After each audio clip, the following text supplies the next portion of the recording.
We all know space is essential to our everyday lives, and I don't think most people understand this. Not only is space critical to our national security programs, but we rely on space to check our weather, our phones, to use a credit card, and now in some cases for internet connection, just to name a few. These capabilities are primarily because of our nation's robust commercial space industry. General Whiting, can you speak to the partnership between Space Command and commercial space companies? How do commercial space companies help you fulfill your mission? Congressman, thank you for the question. I think one of our nation's principal advantages is our commercial space industry. It is moving at incredible speed with innovation, and it is outpacing commercial industry from the rest of the world. And so today we partner with those companies in a number of ways. One way is through information sharing, a cell called the Commercial Integration Cell at Vandenberg Space Force Base in California. And then we also leverage services provided by commercial companies. And so we're always looking at how we can better both share information and leverage the capabilities that commercial brings us, because we believe that makes us more effective. Thank you. For those watching, Vandenberg is in my district. General Whiting, what do you think the biggest challenge is in space domain, and how can Congress help you overcome this challenge? Thank you, Congressman. Our biggest challenge today is the speed at which the People's Republic of China continues to develop its space capabilities. And in particular, they are developing a number of counterspace weapon systems to hold at risk our space systems. They're also using space to enable their terrestrial forces, their Army, their Navy, their Air Force, Marines, to make them more lethal, more precise, and more far-ranging. So I would ask the Congress's support to continue to invest, particularly in the United States Space Force, but also in the other services that provide us capability at U.S. Space Command, because they have to now take our current constellations and make them more resilient. They have to develop systems that we can protect and defend those constellations. We need capabilities to protect the joint force from the space-enabling capabilities of others. And then we need a testing and training environment that allows us to know with confidence that our space systems will work the way we need them to. And that's a lot of new work, and we need to make sure that we're able to do that.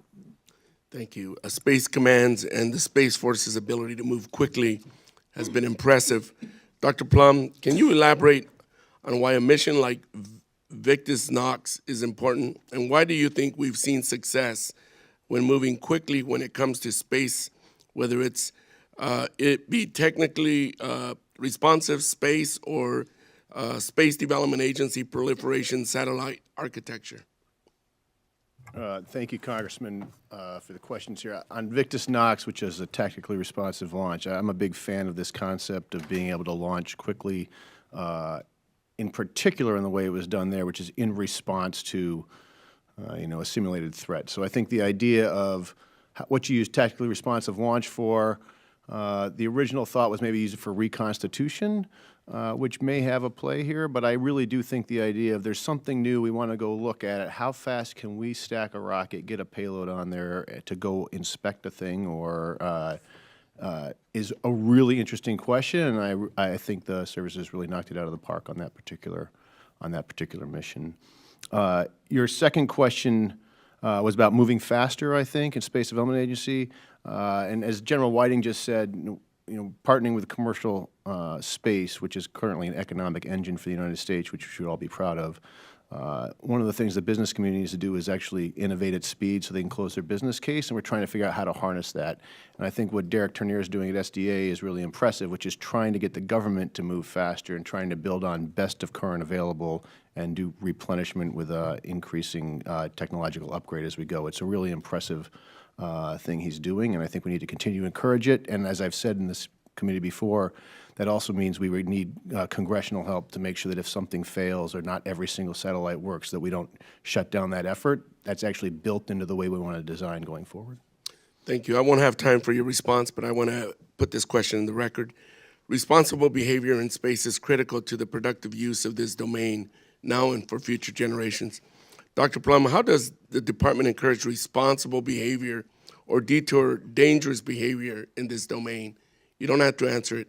I'm out of time. Mr. Chair, I yield back. Just send me the answer. Thank you. Yes, Representative Stefanik. Thank you so much, Chairman. General Guillot, as ballistic missile threats from North Korea and Iran continue to advance, do you believe that it would be